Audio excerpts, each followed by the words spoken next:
Hey everyone, I hope the title didn't scare you, but I'm about to mention two instances in which I think communism could work.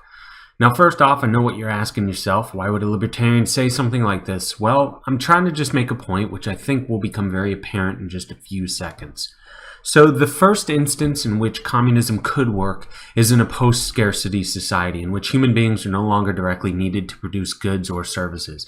If you think back to Star Trek, for example, there was a technology frequently utilized on board the Enterprise called the replicator, in which food could be created out of thin air.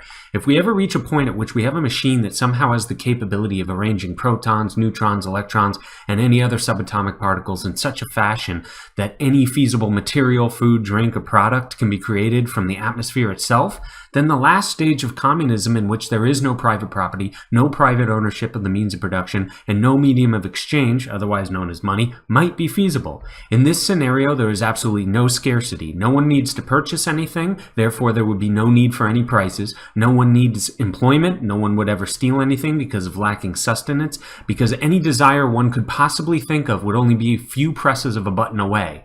And depending on how big these machines are, you might be able to press a few buttons and at the very least create an easy assembly kit for even a house or a car. A little work may be required to assemble it, but because of the miracles of this machine, you'll have any conceivable tool right at your disposal, and no, quote, exploitative factories need to exist to create these things. The only role free market capitalism would play in this scenario would be allowing a society to become healthy and productive enough to even make a technology like this possible. The second instance in which communism might be your best bet is if you're stuck on a deserted island with a handful of other people. Private ownership of the means of production and free trade might not be of much use to you in this scenario. So in short, communism will never work. It's a stupid idea. Thanks. Bye.